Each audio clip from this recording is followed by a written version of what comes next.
To transcend your flaws, you must know your inner self. Gaining this knowledge is a journey, and the path may be straight or twisted. A quote from Unbinding the Fetters. Irori is the master of masters, god of history, knowledge, and self-perfection. Alignment is lawful neutral, with domains including healing, knowledge, law, dune, and strength. His favored weapon is the unarmed strike. Centers of worship include Absalam, Jalmare, Katapesh, Mana Wastes, Nex, Osirian, and Cordira. His nationality is Varundi.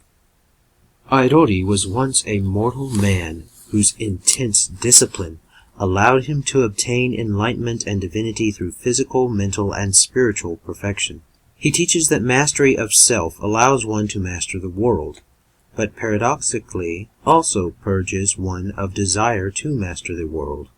Countless others seek to follow his path, and he encourages them to challenge their minds, bodies, and souls in order to transcend their self-imposed limits. He is also a god of knowledge. His followers are keen students of history, for experience is key to understanding, and there is much to be learned from the experience of others. Irori knows that there is no single technique that works for everyone, and that every student must experiment and practice to find the best method for her. He is patient, forgiving, and serene, welcoming all who seek perfection as brothers and sisters. He is a teacher that leads by example rather than ensuing reprimands and corrections. Meanwhile, he constantly tests his own limits as a deity, expanding his awareness and control without impinging upon the interests of others. Originating from distant Vudra, Irori has gained a diverse following across the Inner Sea region, as those who seek discipline and self-perfection look to him for inspiration. Irori's followers rarely depict him in art because they believe that no icon can hope to live up to his perfect image. They describe him in poetry and prose as a flawless man, clothed in simple robes and wooden sandals, hairless save for a long braid. Beyond the Inner Sea region, his race often changes to reflect that of the artist. Artists of the Inner Sea tend to depict him in ways that emphasize his exoticism. Irori sees no need to cloak himself in mystery or augment himself with divine power. So on rare occasions when he manifests to mortals, he appears as a physically fit man matching his followers' descriptions, often sitting, kneeling patiently, or resting in a meditative pose. He's also been known to project a portion of his awareness into a statue, animating its face and speaking through it. The Master of Masters teaches that body, mind, and spirit are inexorably linked, and that the division between them is illusory and counterproductive. Within each individual is a perfect version of these three aspects, called the Triune Self, and mastering all three while understanding that they are one is the key to achieving perfection and enlightenment. As most have difficulty sensing or refining their own spirits, novices usually prioritize improving the body and the mind, allowing the control gained from these efforts to steer the growth of the spirit. Irori believes that self-awareness leads to discipline and eventually to mastery, whereas ignorance forces the spirit to repeat its mistakes in the next life. He opposes radical action and extreme changes in habits and behavior, preferring subtle shifts over time to allow a creature to adjust to unfamiliar practices and avoid adverse reactions to extreme change, such as injuries or emotional disorders. Discipline, moderation, and temperance lead to internal balance and are the keys to creating healthy, lasting change in a person's life. Radical action without proper preparation is chaotic and leads to negative outcomes. When Irori is pleased, he eases the path towards enlightenment, soothing pain, bestowing mental clarity, and granting insight about the next step on the worshipper's journey. Especially devout followers might catch a brief glimpse of the god's serene eyes or come across the mysterious single imprint of a sandal in the sand. He sometimes punishes transgressors with cramps, fatigue, dizziness, and obvious setbacks on the path of self-perfection. However, in most cases he refrains from these actions, as he believes that for his sincere followers, straying from the ideal path is punishment enough, and that it is best for those who are not sincere to leave the church and pursue other interests. Only in extreme cases, generally with mortals who are destined for greatness, does he afflict the person with an injury or disability to overcome, either to encourage her to look for an alternate perspective to a problem, or to encourage humility in someone especially prideful. Irori's holy symbol is an open blue palm within a circle, though in some lands his rubeus is used more often than the hand.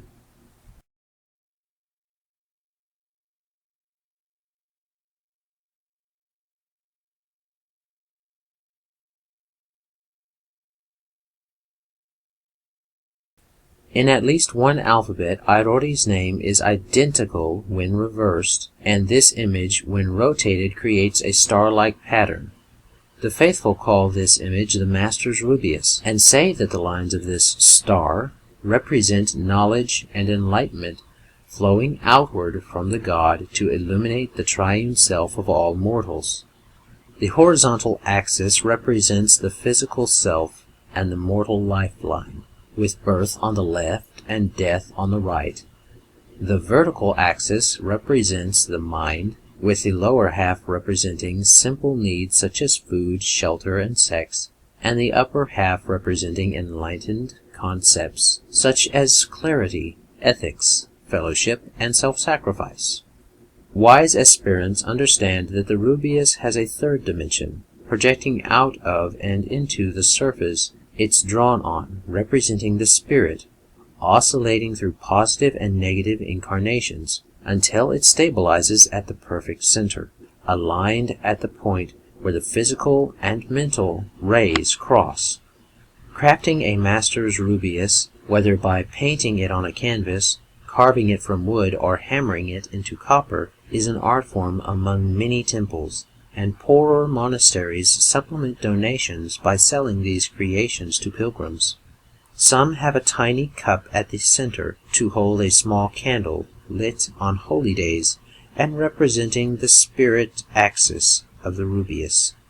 It is common for temples to have a rubeus mosaic on the floor, and to have a prayer service each morning to trace its lines with sand, ash, or water. The material is allowed to drain or blow away, as a person should strive for perfection every day.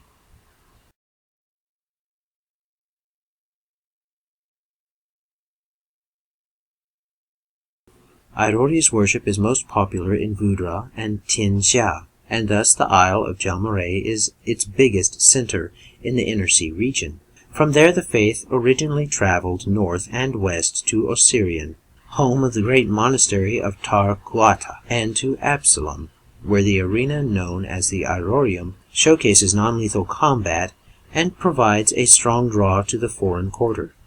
While the faith has spread far and wide, it most often takes the form of solitary monks and secluded monasteries, thus keeping it largely out of the daily life of the common folk.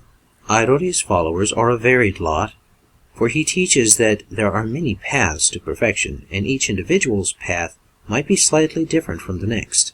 His primary worshippers are mystics, ascetics, and martial artists. Those that rise to the rank of master are said to go to his side to serve him forever when they die, while those who fall short of perfection are reincarnated to begin the journey anew. Though most of his followers worship him as the god of self-perfection, some pray to him for the god of history or knowledge, notably in regard to anatomy, medicine, philosophy, comparative studies of martial arts, and the history of combat in the Vudrani lands. This secondary aspect is most prominent among elder members of the faith, and those whose health prevents the rigorous exercise needed to perfect the physical self. Such worshippers often become the archivists and keepers of lore, transcribing oral traditions into lasting forms to ensure the preservation of wisdom that might otherwise be lost. Rituals in Iroran temples usually involve a period of meditation and prayer, sometimes with ritualized consumption of particular foods, which varies from region to region or may be unique to a particular monastery. Drums, gongs, rain sticks, and bells are common instruments used to mark time in a ceremony. Monasteries devoted to martial arts may consider practicing their combat forms a kind of ritual prayer. The church doesn't practice animal or human sacrifice. Physical offerings are usually seeds, bread, rice, sweat from the worshipper's brow, tea, or even folded paper goods shaped like useful objects, such as teapots, flowers, or animals. Those objects are burned in a sacrificial fire that represents the god spirit. There is evidence that Irori was an ascetic for a portion of his mortal life, and some of his followers practiced varying levels of asceticism in search of enlightenment. Known as sathu, meaning done well, these sages give up most material goods and ties to civilization to strengthen their connection to the divine. Some sathus live alone in forests, caves, or graveyards, while others live in temples to provide examples for aspiring monks. Some wear only rags, some go naked, some paint their flesh, some carry swords, some never cut their hair, and some shave or pluck all the hair from their bodies. Sathus are generally respected among the faithful, even by those who do not practice asceticism, but outsiders can view them with suspicion and believe they have a supernatural talent, such as cursing people or summoning ghosts. Some enlightened members of the faith, particularly monks, are so aware of their own body's physical process that they can sense the approaching death from old age, knowing in advance the day or even hour they will pass. A few employ a method of self-mummification, following a diet of poisonous nuts and teas that preserves their bodies after death. These masters of life and death live beyond their bodies to watch over Irori's temples, and their dried but perfectly preserved Iroran mummies may once again serve as vessels for their spirits in times of great need. Among the most devout and powerful members of Irori's faith, a very rare few have been known to simply disappear from the world, presumably to continue their studies on another physical plane or a higher plane of consciousness. This is called walking with the Master, as if such individuals were hand-picked by Irori for a greater purpose, and such is considered a great honor. Many of these lucky individuals revisit Golarion decades or centuries later as spirit guides, and at least one is known to now be a divine servant of the god.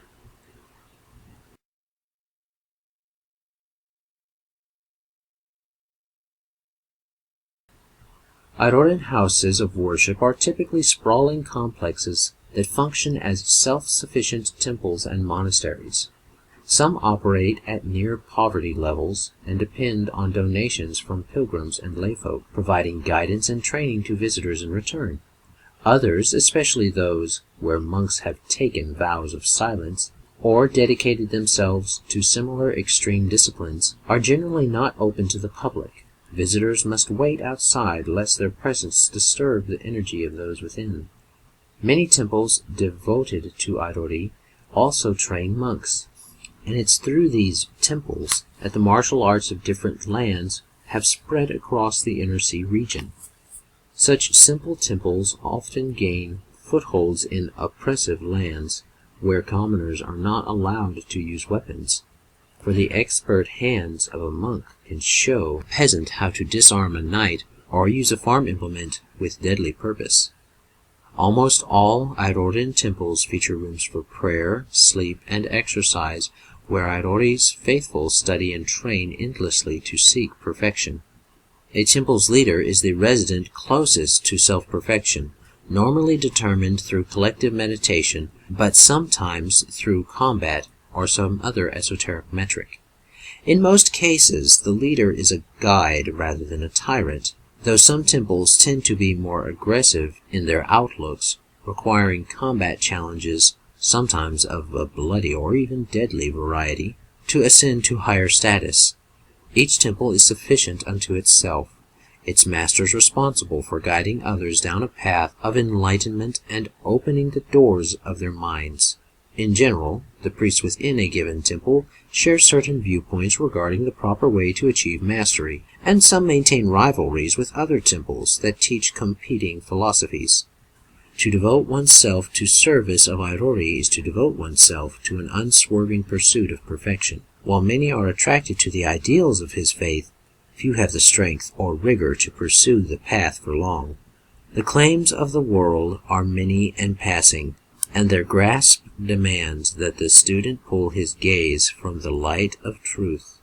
Families, debts, conflicts, and even old memories reach out to drag students back to their former lives.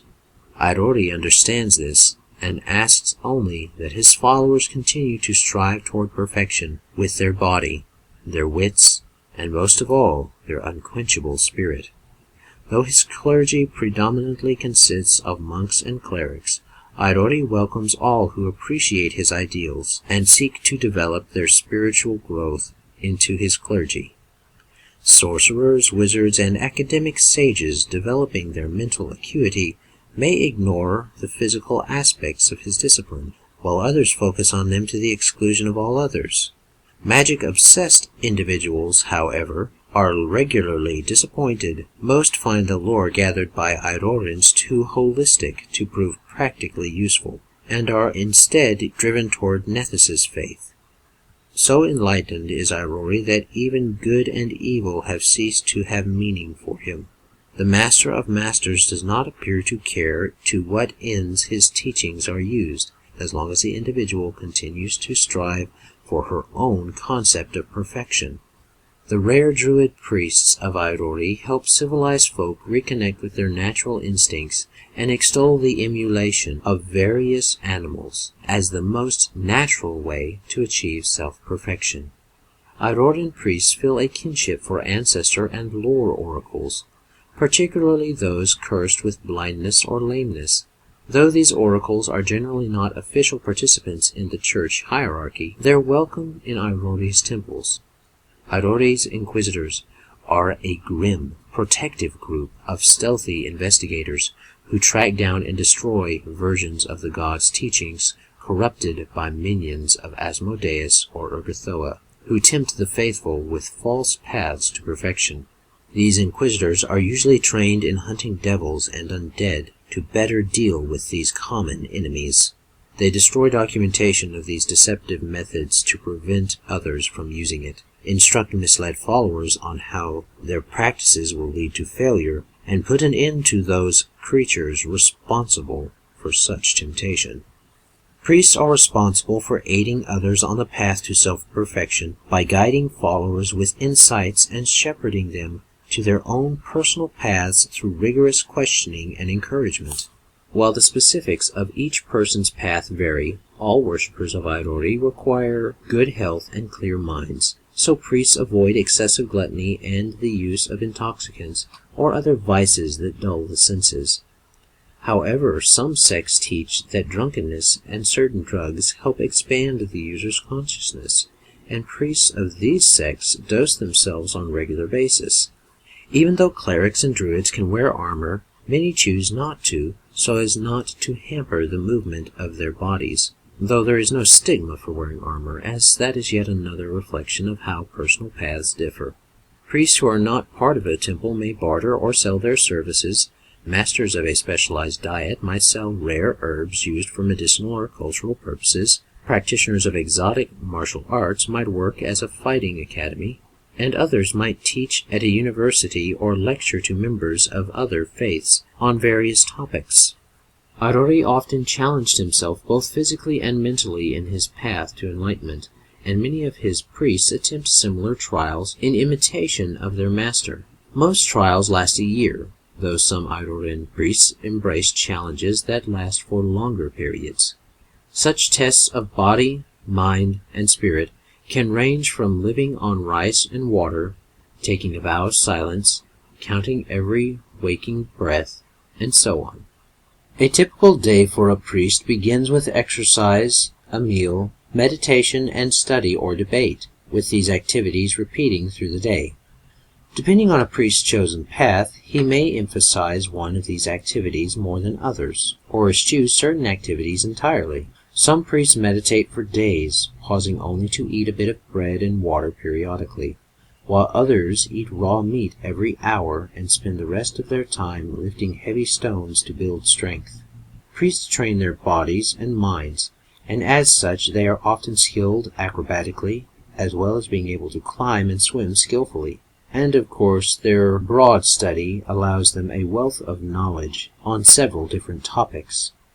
Irori's faithful have few taboos common to all temples, but individual paths require commitment of a certain mental, physical, and dietary restriction. If a priest fails in these things, her only punishment is to try again. She is her own taskmaster, and cutting corners only postpones her enlightenment. If she fails too many times, however, she may no longer be welcome in the temples of Irori. The point of the religion is self-control, and those who lack the willpower to manage their own excesses are encouraged to go elsewhere, though they're welcomed back if they find such inner strength.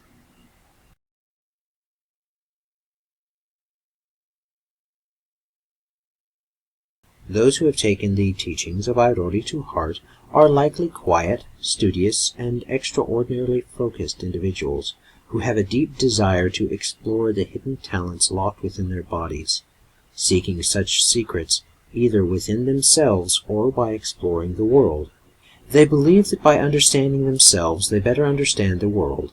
Those who follow this path see every day as a step toward a more serene center. While Irori's followers often congregate in monasteries and other centers of learning, they may take the adventuring life for a variety of reasons. Some seek knowledge unavailable through established channels. Others seek to hone their bodies as weapons or to test themselves against the world. And still others may venture forth on missions assigned by their masters. Great are the troves of knowledge held by Irori's faith, but greater still are the secrets that have been lost or that lie undiscovered. For Irori's followers, there are few honors greater than revealing mysteries and sharing them with all who seek to learn.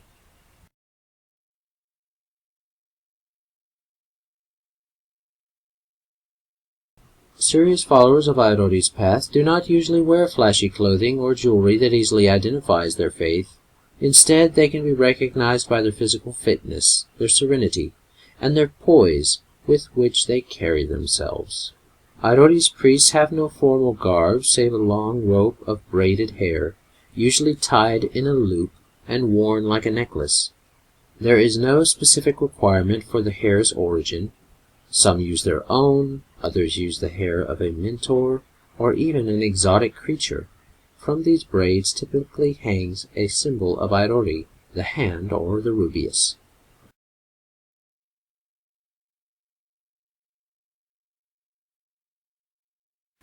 Irori's sacred book is Unbinding the Fetters, a lengthy tome describing meditation, physical exercises, diet, and other methods to cleanse the body, free the mind, purify the senses, and eventually transcend the limitations of the mortal form. The book is long and difficult, filled with aphorisms, metaphors, and riddles designed to challenge the reader's preconceptions. Each sect tends to use its own version of the book, adding chapters that clarify and expand upon the preferred path to enlightenment. Though one sect may not agree with another sect's amendments, the main sections of the book are used by the entire religion, and some scholars of the Church collect different versions to compare and contrast the various practices.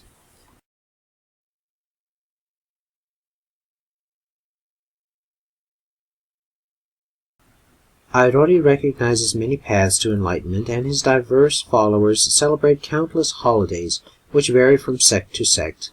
A temple espousing the invigorating power of sunlight might celebrate the summer solstice, while one promoting the health aspects of raw grains might observe the harvest feast.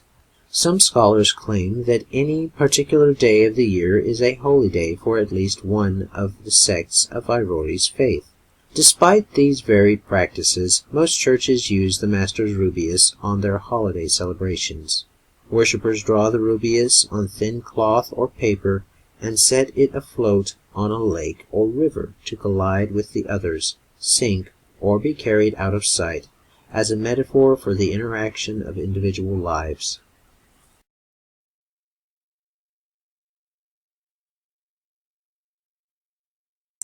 Although countless masters of Irori's faith have entrusted their followers with their wisdom, 2 quotes from the god himself are known and used by all his faithful. Indur and Dinu.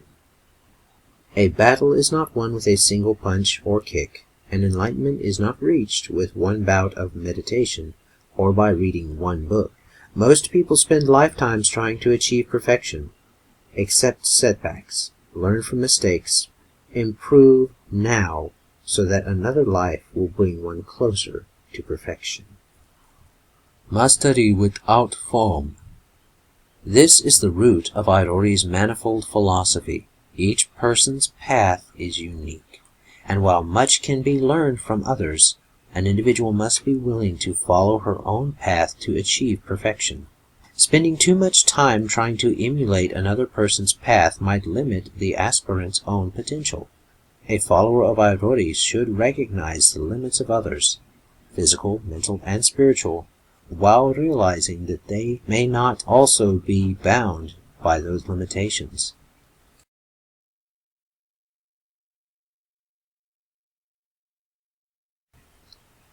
Irori seeks to avoid interfering with other divine beings unless they threaten his work or his people, as he respects other deities and recognizes what is correct for him may not be so for them. He frowns on those who tear down or corrupt the accomplishments of others, and has an ongoing feud with Asmodeus because the Prince of Darkness likes to taunt his followers with false shortcuts to perfection. Unlike the Ascended, Irori became a god without the aid of magical artifacts. In effect, he considers Cayden Cailean, Eomade, and Norgabur to have cheated in their ascension, as they used the path made by Aurodin rather than finding their own, but is polite even to keep his opinion to himself unless he feels they are behaving arrogantly. The attitude causes mild rivalry between his faith and those of the Ascended, a tension that takes the form of an ongoing feud with Norgabur. Irori seeks to share knowledge, while the god of secrets tries to hide it away and often endangers his followers. This has led to many bloody encounters between Irori's faithful followers and secret-hoarding Norgabites, like the Anaphexia. Irori views the dispute as one more challenge to overcome. Irori was greatly troubled by the death of Aurodin. Their shared status as powerful mortals who became gods resulted in a friendly relationship between them, and followers of Irori are taught to show respect to Aurodin's holy sites, much as a great warrior would honor the graves of his friends and honorable enemies. This reverence doesn't inherently extend to sites that have been converted to Eomade's service, though Irori holds no enmity toward Aurodin's heir, and understands the practicality of these alterations. As the children of a god who is one of a pantheon of hundreds of Vudrani deities, Irori's followers largely respect other religions, even if they disagree with their teachings.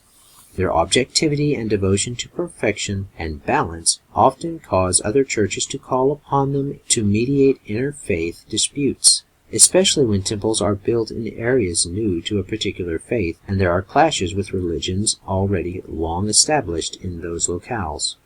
Irorians oblige such requests if they believe they may help lead members of those faiths closer to enlightenment, but may regret the time and focus taken away from their own pursuits if disputants are too petty or bureaucratic to see reason.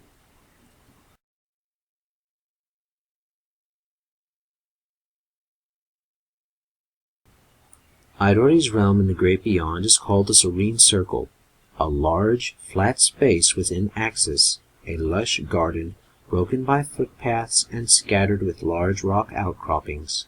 The few buildings typically resemble Vudrani temples, palaces, or monasteries, though the enlightened claim they can see aspects of all these structures in each, as if the buildings appear in whatever shape is needed.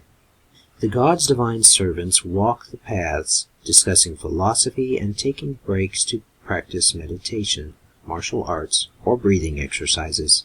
Most have been reincarnated dozens of times, aided by Irori in experiencing life anew again and again, refining their soul's fundamental experience and nearness to perfection with each life. Those who choose to return to the mortal plane again and again help others find wisdom, often acting as mentors, antagonists, or martyrs. At the gods' insistence, Axis' native inevitables and Formians are forbidden to enter the Serene Circle, for their alien nature and constant noise are disruptive to the sense of tranquility he seeks. A few fortunate mortals may receive visions of this place, with its serenity motivating them to continue their work toward perfection.